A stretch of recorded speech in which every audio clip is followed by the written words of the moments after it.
Hey guys, welcome in. It's Ryan Lipsey with Tycor Title on my own today. My trusty sidekick Haley is traveling at the moment, but we are here to talk about a hurricane on the horizon, the hurricane that we're in this real estate market, and 3 tips on how to push through when things get hard. I had an awesome experience listening to a podcast that dealt with this, and man, it really helped me when I was battling my demons and my inside voices on all the reasons why I shouldn't get out of bed, why it was too hard, too much headwind, too many tough things to do, and we found a way to push through anyway. We see that Hurricane Hillary, it's blue skies here in beautiful San Diego, Mission Valley, San Diego, California. And there's supposedly Hurricane Hillary coming up from the Gulf and going to hit us this weekend. It reminds me the turbulence and the chaos that comes in a hurricane is a lot like what we've been through, since 2019, 2020, world pandemic, crazy real estate market, the ups and downs. And it's just like my team and I talk about it all the time. We don't know which way is up. Where is terra firma? When's the last time we had a normal market? It's impossible to know which way, which direction, and what the future holds for us in this real estate space, especially here in Southern California. So sometimes you can get lost in that, right? You can lose your routines, you can lose the motivation, you can lose kind of direction. And I think many of us have experienced that, myself included, my team included, and it's hard to keep your bearings on true north. It's hard to keep your bearings on what it is that's moving the needle, what's the right direction, how I want to take action. What action do I take? And so in my feedback and in dealing with, coaching clients, realtors, mortgage professionals, bankers, commercial brokers, and then the inside staff at the title company, it's pervasive throughout the market is the question mark, the fear, the wondering, the anxiety. And so I think it's safe to say that for many of us, things are hard. How do you push through when things get hard, when uncertainty and fear mindset and scarcity mentality start taking root, where in previous markets and previous experiences, things have come a little bit easier, right? And so it's something that I apply in my own life.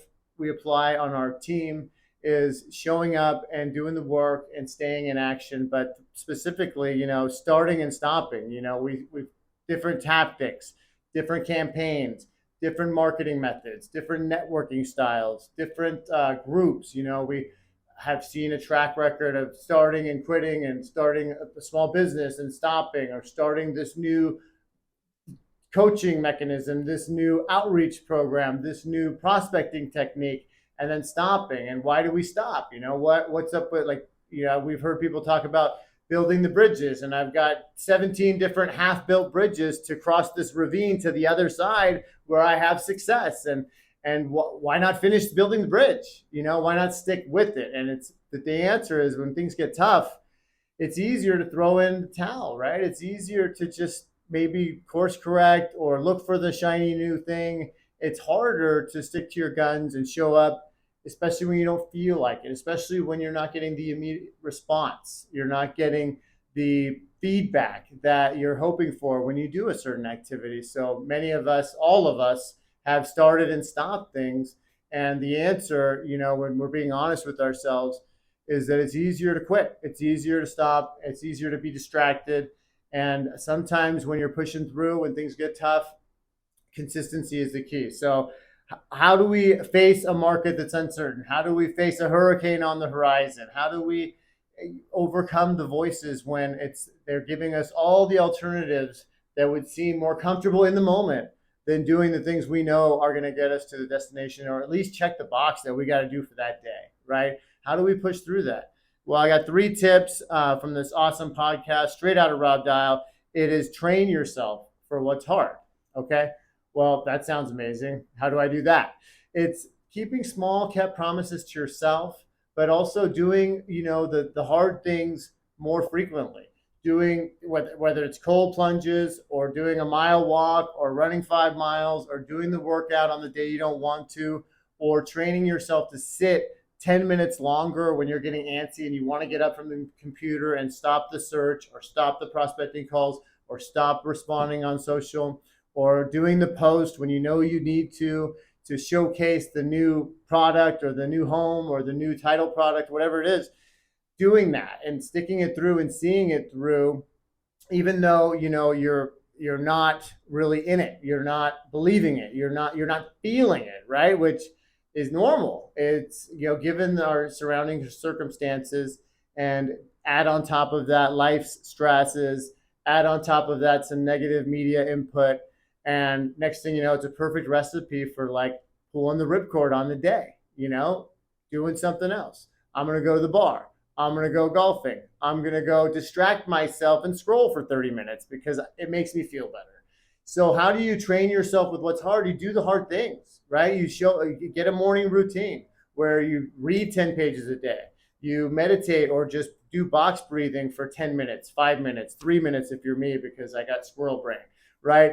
Do the hard stuff and do it consistently so you're training yourself. So when things get hard, you've been there. You felt that. You felt the raise and the heartbeat, and you know how to deal with it. Or you felt the voices that are wanting you to run and not face it down, and you've overcome those. And you can sit and last 10 minutes, 20 minutes, an hour longer because you've trained yourself to do the hard things. So when it comes, and it's a choice either for me, like in the pantry or the fridge at 11 o'clock at night, do I go for the Oreos or do I just drink a big thing of water and go to bed? Do I wake up and I'm sore and I'm not feeling it? Do I get on the Peloton and do the bike, or do I not? Those micro decisions, when we can choose to do the hard thing, will prepare us for those grand gestures, those bigger sweeping events in life, because how we do one thing is how we do everything. How we do the little things is how we do the big things, right? So when we can make the harder decision and train ourselves to do the harder thing, and that is in the small things, that's how we will approach and do the big things as well. So number one, train yourself to do the hard things. Train yourself to do hard shit. I part of the reason I ran a Ragnar race, which was never on my list of things to do in the spring, was because it was hard and it scared the heck out of me. And it's not quite a triathlon or a marathon or anything close to that, but it was 3 days of running round the clock with a group of guys that none of us had done it before. Totally a dark room I was walking into in terms of familiarity. And I came out the other side of that process, and we had run 200 miles from Imperial Beach to Huntington Beach, and we ran a Ragnar race. And I've got that in me now. I can push through middle of the night running. I can remember one of my legs was 3 miles through Carmel Valley from 1:30 a.m. to about 2:10 or whatever it was. And I was totally scared to death, but exhilarated, and doing hard things like that, or making 5 more calls, or sending out 3 more emails, whatever it is. Choose to do the hard thing, and you will train yourself to continuously do the hard thing when you're faced with that decision. Number 2 is, okay, do what needs to be done regardless of how you feel about it. Again, maybe I'm not feeling it, like going out for a run. I don't want to strap on my shoes. It's cold. It's foggy. There's a hurricane coming. Who knows, right? But doing it anyway, regardless of how you feel. What that does is it enables you to have small kept promises to yourself. It allows you to complete and check the box on something you said you would do, even when you don't feel like doing it. It's major. It's major, because if you can show up for yourself, that is the origin and the seedling of confidence, because you set out to do something, you completed it, even in adverse conditions, even when you didn't want to. You still committed to yourself and came through for yourself. That has proven hugely helpful for me, whether it's, I wasn't a big reader, so I wanted to take in more positive information to block out some of the negative stuff that's all around us. And so I read real slow, but I committed 10 pages a day. This was at the beginning of the year. So we're here in August, so I'm somewhere about between 2,400 and 3,000 pages in to, I think my math is right on that, tons and tons of pages that I have read that I otherwise wouldn't have read, because I sat down, made an extra 20 minutes before coffee in my morning to sit and read 10 pages. That sucked. January and February sucked. And then I started catching some rhythm. And there were days I definitely didn't want to do it. There were days I definitely just wanted to move on with my day, and I didn't have time, right? But then I remembered that I told myself I would, and I did it even on the days I didn't want to. And it's made all the difference for me because now I know that I have that ability within me. And so I can go to other things I don't feel like doing them and do the hard thing and be consistent about it. Consistency is key.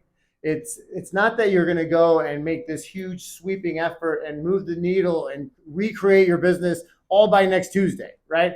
It's doing little collective items every day that allow for momentum to build. And you look back in 6 months and you've made great impact. Whereas it's just little tiny steps each and every day that you do consistently. That is the power of consistency. Consistent effort over time equals consistent results. That's something that we live by. And so doing the hard thing, training yourself to do the hard thing, and then doing the hard thing when you don't feel like it. Showing up for yourself, even if you're a little under the weather, or even when your reticular activator and your amygdala gives you 17 reasons why you shouldn't have to do the hard thing, and then you do it anyway. That pushing through that is how you build confidence in yourself. It's one of the ways, and it'll lead to a greater likelihood that you'll push through on the next thing that comes your way when you're faced with that decision again, the easy path and the hard path. And you know intuitively when those moments are. And if you continue to consistently do the thing that you need to do, even when you don't feel like it, you're going to have a greater chance of doing it in the next go round with that same thing. So, okay, so train yourself, do hard shit, create times where you are doing things against what is comfortable, against what you'd rather be doing, and do it anyway. The other thing is do what needs to be done regardless of how you feel about it. Remove emotion from the equation and show up and be consistent and show up for yourself. Number 3 is have a big why. Okay, this is a huge one. If you are thinking about quitting, go back and remember why you started. Okay, you were all stoked. You're pumped up. This was the best plan in the world. And write a letter to yourself on all the reasons why in 45 days when it's hard and you want to quit, read that letter of all the reasons why it was going to work, how it was going to change your life, why you were pumped about it, why you wanted to tell everybody that would listen about your new plan. Remember that big why, and throw in there some emotional anchors, your children, the pride that your spouse or your significant other has in you, the comfort and security of having an extra zero in the bank account, the glory or the gratitude of being able to show up and hold your head high because you're putting in the work and the results are starting to show it. If it's the scoreboard, if it's a Bugatti, if it's a new Rolex, or if it's just a bigger savings account, or if it's just some time off, some well-deserved earned time off that you're going to go travel, whatever it is, have a big why. And then put pictures of it around you so that you remember. And write it down and journal on it and revisit those things so that you're constantly in touch with why. Because when your why is clear, the how will appear, right? When your why is clear, the how will appear. I just came up with that. That's pretty good. But I'm sure it's from Ed Milet or Rob or somebody. But that is so true in my life. I have a picture of my family in Little Italy on the back of my phone case. I can see it right now. And those 4 kids and my wife, Kelly, are my huge reason why. I've got a work team in Haley and Katie that I want to see succeed and reach high levels of success and see them grow. And they grow me and back and forth it goes. And those are big, big, huge drivers for me. Those are my big reasons why. And I can't let those guys down. And I can't let myself down. And so that when I'm up against it and I'm feeling it, and I'm like the voices are coming of, F everything and run, right? Fear, F everything and run. And I want to, and then I just do it anyway because I tap back into the reason why. Why did I start? Who's this for? What's bigger than me here, right? Because there's an easy path of comfort, of escape, of distraction that is available to me. But what's going to keep me on this narrow path here that's going to get me to where I want to go? And I anchor in emotionally into those reasons why. I take a deep breath, maybe several deep breaths, and I recenter and say, okay, this is hard, but I'm going to do it because of my reasons why. So when things get tough, and like we talked about, it's not exactly smooth sailing. There's no tailwind in real estate. Everything is hard fought right now. And title, escrow, mortgage, commercial, residential, you name it. So if that's the case, how do we got to step our game up in terms of fighting through adversity and knowing how to approach when things get hard. And I think that if we can train ourselves to do the hard thing in those micro decisions, and the do I go for the donut or do I go for the apple? Do I do the workout or do I sit this one out? Is critical, because how you do every one thing is how you do everything. And then showing up regardless of how you feel about it. Look, you're not going to want to every day. I don't want to every day. But a lot of the things that I put, especially in a routine fashion, they get done regardless of how I feel about it. Sometimes I'm pumped. Let's go. Let's hit a 50 burger. I want to call my agents and shout from the heavens. Other days I want to crawl under the bed and just hide from the day. Yes. And I'm anxious and I'm scared and I'm fearful because my mind is projecting into the future of financial insecurity, or I'm going to be out of a job, or these people are not going to use me, and all these crazy thoughts. And then I can get present and get into action and just do the work.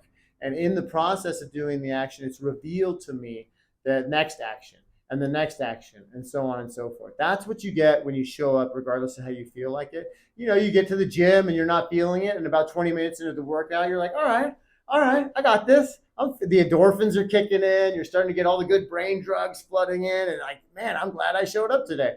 That's what you want to get to. So push through, regardless of how you feel about it.